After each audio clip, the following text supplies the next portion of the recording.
Serving Oregon and southern Washington, this is Oregon Public Broadcasting.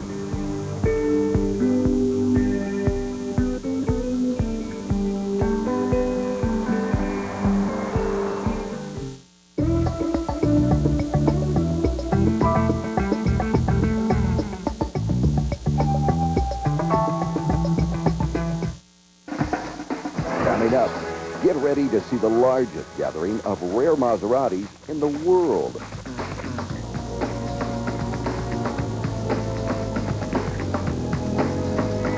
All that and more on today's World of Collector Cars.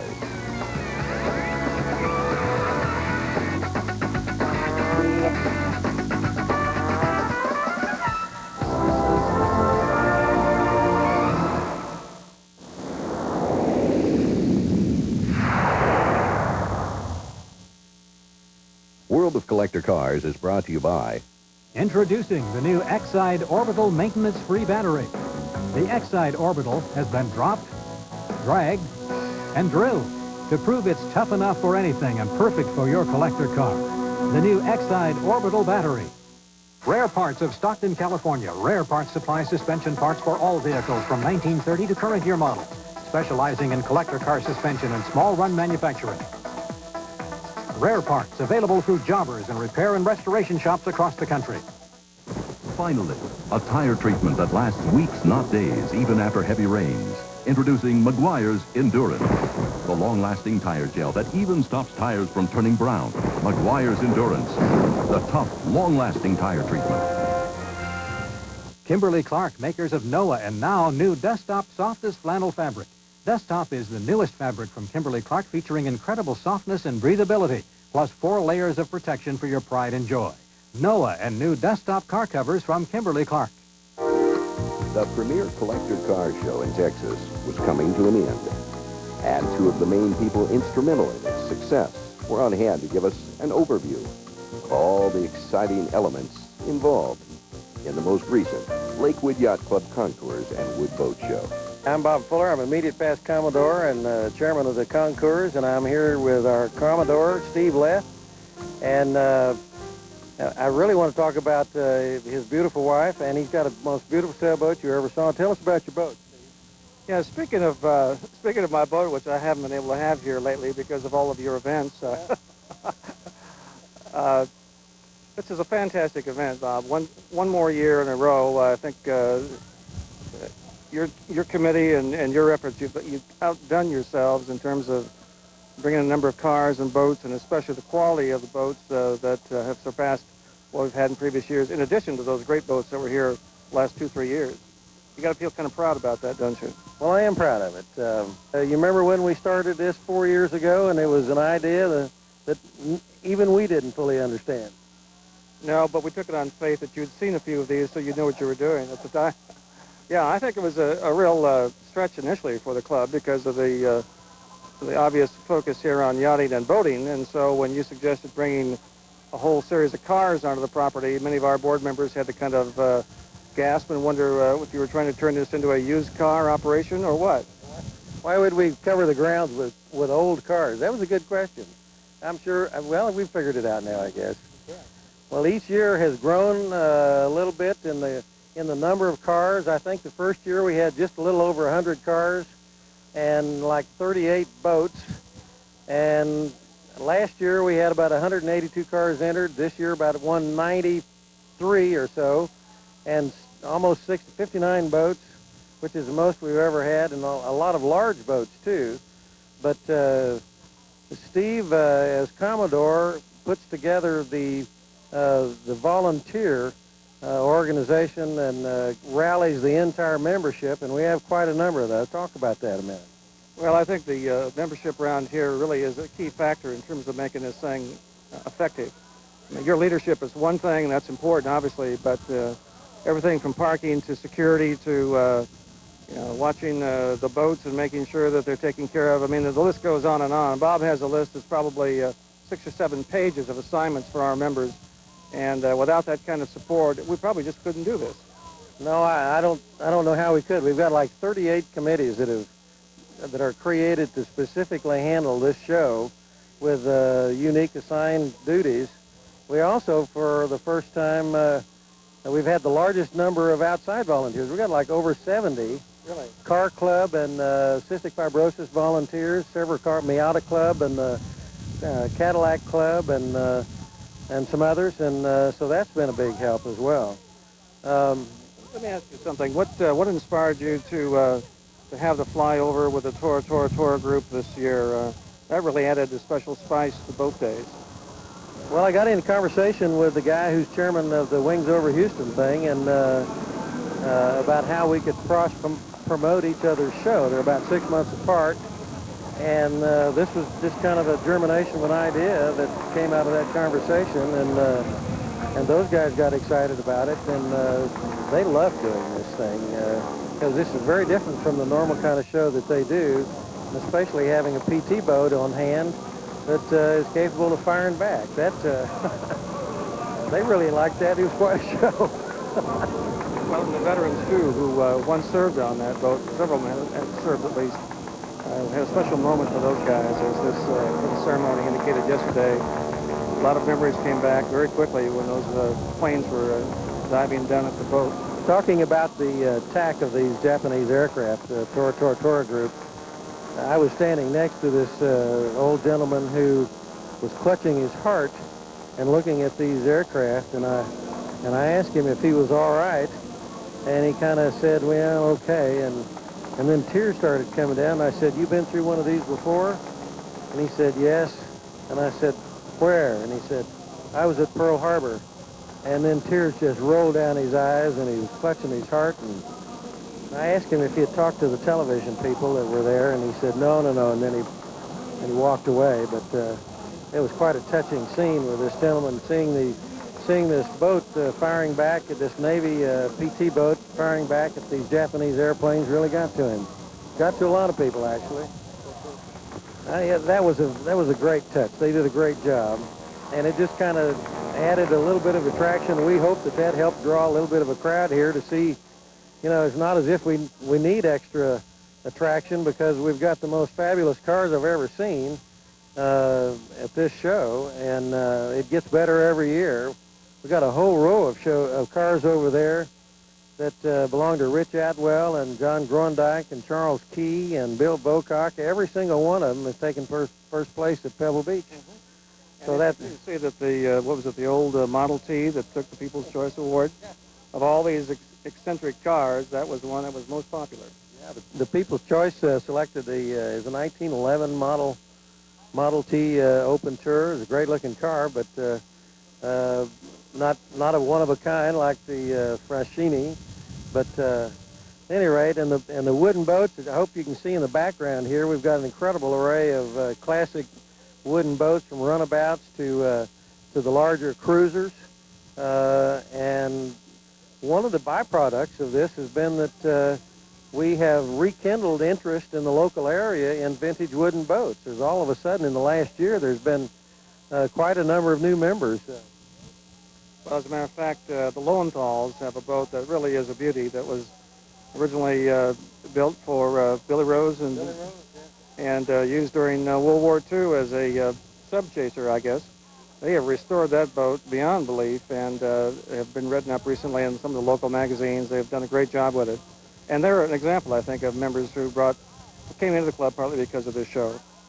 So, I think when we started this show, we had one member that had a wooden boat. Now we have well over a dozen that are that have joined the club and bought wooden boats to bring here and participate in the show. So I'm really kind of excited about the idea of rekindling interest in these classical boats. But the weather has graced us once again. Every single year we've had perfect weather, and I credit that to the power of collective prayer. The good Lord has really looked down on us and cleared the skies, and even brought a situation with no humidity. So this morning when you got up to uncover the cars, there was no humidity, no dew to wipe off the cars or clean up at all. It's fabulous. So we've had quite a great weekend. The crowd seems to get bigger each year, and next year, the show next year is again the first weekend in May, It'll be May 6th and 7th here at Lakewood Yacht Club in Seabrook, Texas, which is about 30 minutes south of Houston, near the intersection of NASA Road 1 and Highway 146. And we hope that everybody that is around next year can come and see an even bigger and better show for our 5th. We should call that our Cinco de Mayo show. Our 5th annual Concours d'Elegance at Lakewood Yacht Club. I hope you'll come.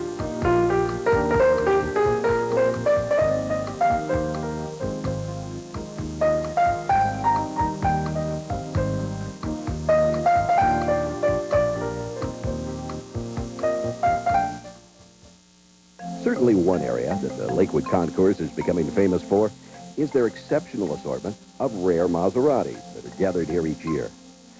Quite frankly, we didn't think last year could be topped, but we were wrong. And the guy who was instrumental in bringing these great automobiles together is our friend, Ken Doherty. Ken is from Houston, and you're with K&K Restoration.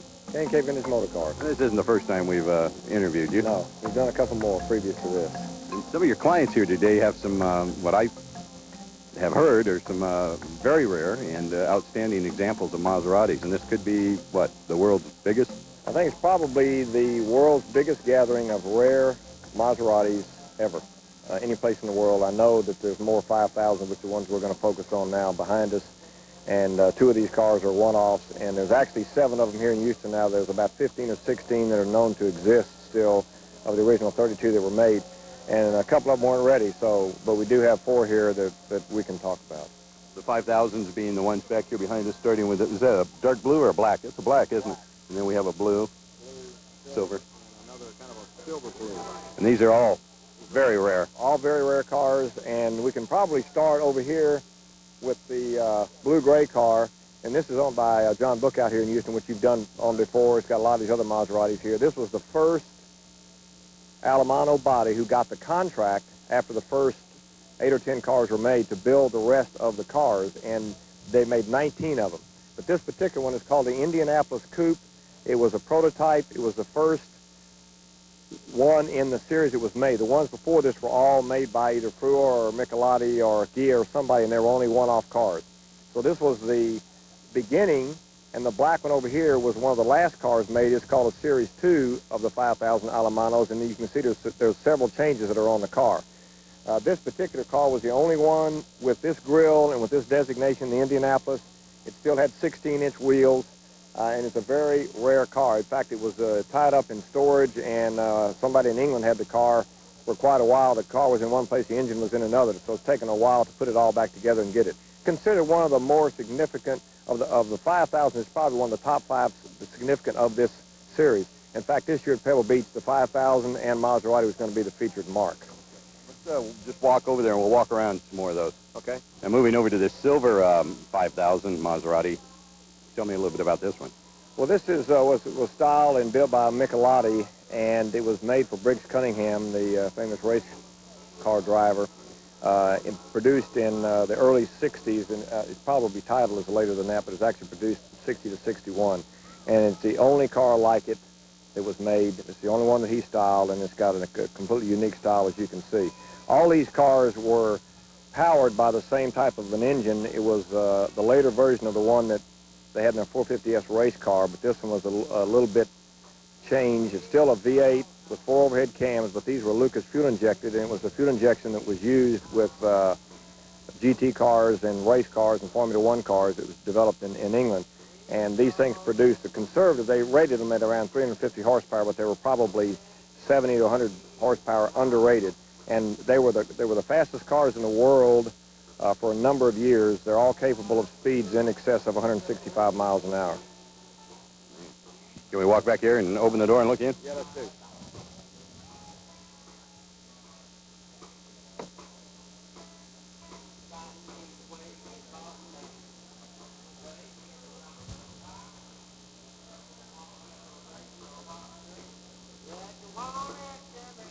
As you were mentioning earlier, the dashes and things are different on all these. Yeah, if you'll notice that the dashboards on each one of these cars is completely unique to the car. It's styled to fit the body, and some of the gauges are similar, but nothing is the same. Everything's completely different. And you notice even on the middle of the dash there where they write which one each car is very significant. Also, they have a slant down on the wheels and the steering wheels. The other GT cars, the spokes went directly across. These on the 5000s, they were all slanted down. So everything fits together because they were made for people that celebrities or significant people at the time. A lot of race car drivers and race teams wanted these cars, so each one had to be unique. And the next 5000 here is a very uniquely styled front end. This is a Frua body, right? Correct. This particular car was made for Prince Aga Khan, and I think it's one of the most beautiful car ever made, and the styling on it is incredibly unique. And you can see there's got some stuff later on, you can film it specifically, but the front and the side and the sculpturing of the car is incredible. And if you look at the way it goes across, even the Maserati Trident is totally separate from the grille. It's actually up in the body itself in front of the hood, and it's curved also. We might mention some of these cars. These are from the Alfredo Brenner collection. Correct. All the Michelati car, this Frua car, and the last one of the last 5000 Alamanos made are all from Alfredo Brenner's collection, which is the Sin Motors here in Houston. And then Mr. Bookout had the... The first car was John Bookout, and that was the Indianapolis Coupe. Right. Okay, let's step back here and take a look inside this one. If you notice the side here, this body was by Frua, and in fact, the sculpturing on the side is incredible, and this is a creation by Pietro Frua, which is what this says. And you notice the vent goes into the body, and there's actually a side marker lamp, a reflector, inside the body so that you can see it from the side and from the rear of the car.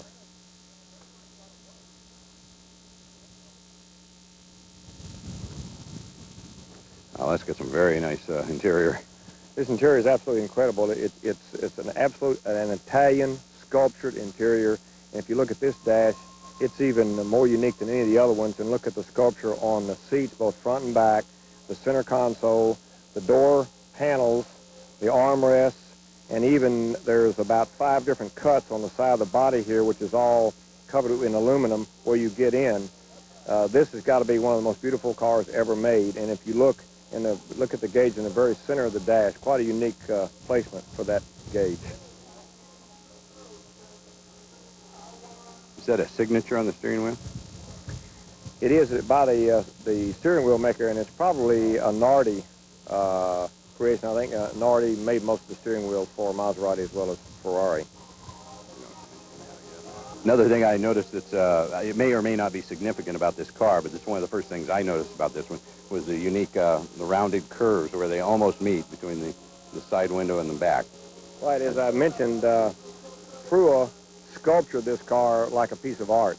And the number of lines that are sculptured, the number of unique pieces that he's done, the way he cut into the side on the reflector, and you'll see in the rear, he actually cut the side of the body out so that you can see the rear lenses from the side. And of course, this was way before we had the U.S. DOT requiring side markers. You could actually see all of the lights on the side of this car from the side in the 60s, which was way before this came about. And also, when we go back and shut the door, if you can pan all the way across, the uniqueness of the lines and how they dip down and go back up in sculpture is really something. Okay. This last one here looks like maybe a little bit newer one. Right, this car was one of the last produced. It was made, the body was made by Alamano, who made 19 of the bodies for the 5000s. This is considered the last series. It was either 8 or 10 from the last one produced, and they made a lot of subtle run changes, both cosmetically as well as mechanically. This car was restored several years ago, and it has been in storage, and it's now available for public display. It's also in Alfredo Brenner's collection, and it's quite a car.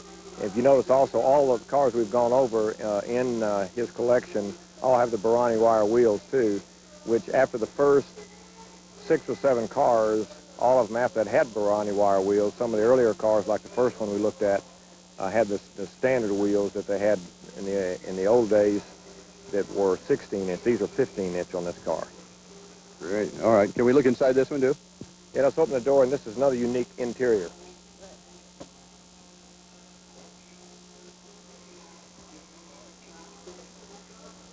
And as you zoom in on this, you can see, again, another unique dash, and several appointments on the car are different than the past cars that we've looked at. because they wanted the owners to have something unique in every one of these cars. This one was a little bit more designed to drive on a semi-daily basis, even though these were really a race car type engine, and you have to let them warm up quite a while before you can drive them. This one, they tried to design more ergonomically correct so that you could see everything when you are driving it, as opposed to some of the early ones which were just done from an artistic standpoint. I like the little grab bars over there. Yeah, and you might need those when you're driving in this car. Well, it's very Art Deco looking. Yeah, the use of chrome and aluminum and polished aluminum in all the Italian cars, but especially Maserati, is quite unique. In fact, when you take these parts off of the car, many of the artists that made them actually put their initials on behind it because since all the cars were handmade, a certain chrome part may fit on one car but not another one. So in order for them to fit back on the correct car, they put their initials on them. Now, the other thing similar to the other car over there is the lines on the way it's cut in. It's not curved, but it is very close to the rear window.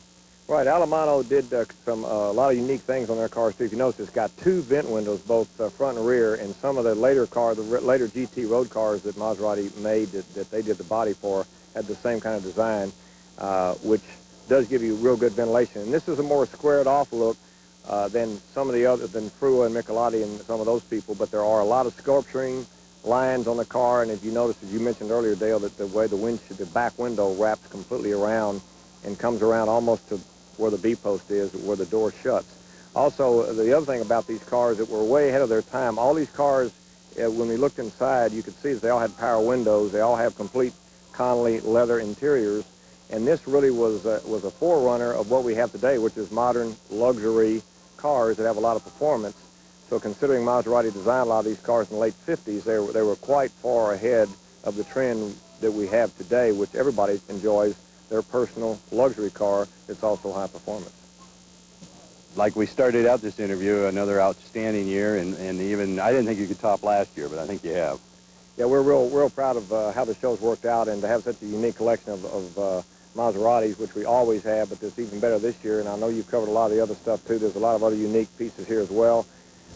When you get through, we're going to pan all the way around. You'll see 4 5,000 GTs in one place, which is pretty outstanding. There's one of every production model of Maserati here, and under the tent there are 8 Maserati Spyders, up from all the way from the 1957 Frua A6D 2000 all the way up to the last Spyder that they made, which was the 49 SS Ghibli Spyder, and that's probably the most Maserati Spyders that has ever been in one place at one time too.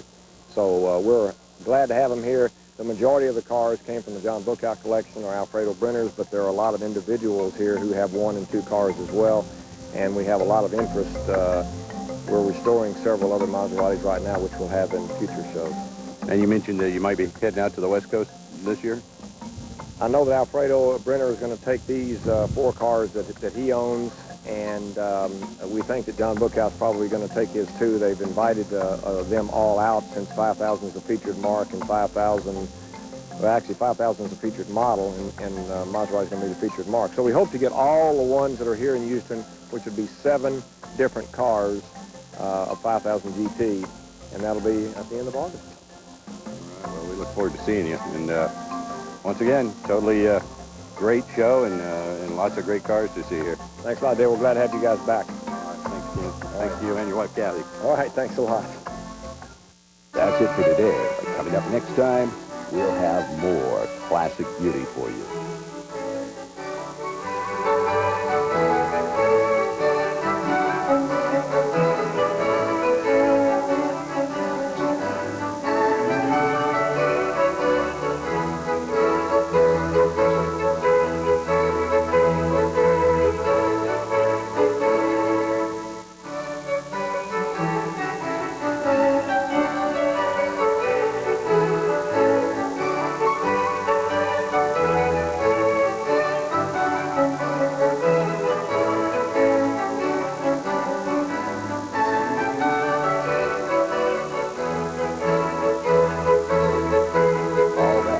More coming your way next time here on World of Collector Cars.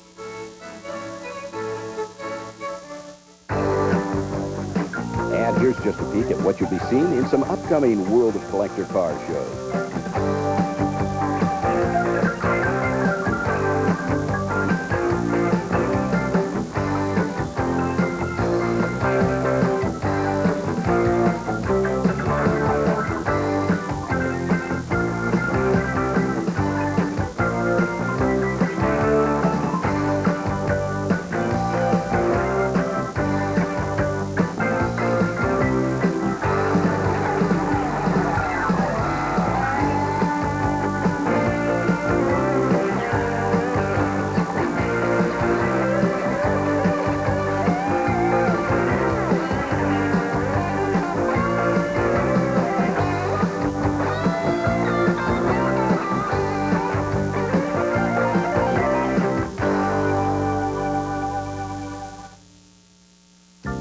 For a copy of today's show, just send $15.95. Check or money order to World of Collector Cars, P.O. Box 8808, Chico, California, 95927. Specify show number 2101. On orders from outside of the country, please add an extra $10 and allow 4 to 6 weeks for delivery on all orders.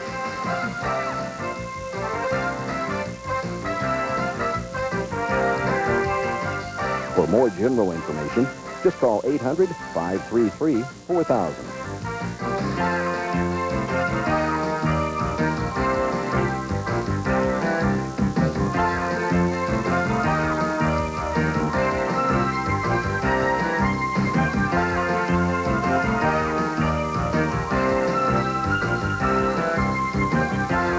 World of Collector Cars is brought to you in part by the following companies. Introducing the new Exide Orbital maintenance-free battery. The Exide Orbital has been dropped, dragged, and drilled to prove it's tough enough for anything and perfect for your collector car. The new Exide Orbital battery. Rare Parts of Stockton, California. Rare Parts supplies suspension parts for all vehicles from 1930 to current year models, specializing in collector car suspension and small run manufacturing. Rare Parts, available through jobbers and repair and restoration shops across the country. Finally, a tire treatment that lasts weeks, not days, even after heavy rains. Introducing Meguiar's Endurance, the long-lasting tire gel that even stops tires from turning brown. Meguiar's Endurance, the tough, long-lasting tire treatment. Kimberly-Clark, makers of Noah, and now new Dust-Top softest flannel fabric. Dust-Top is the newest fabric from Kimberly-Clark, featuring incredible softness and breathability, plus 4 layers of protection for your pride and joy. Noah and new Dust-Top car covers from Kimberly-Clark.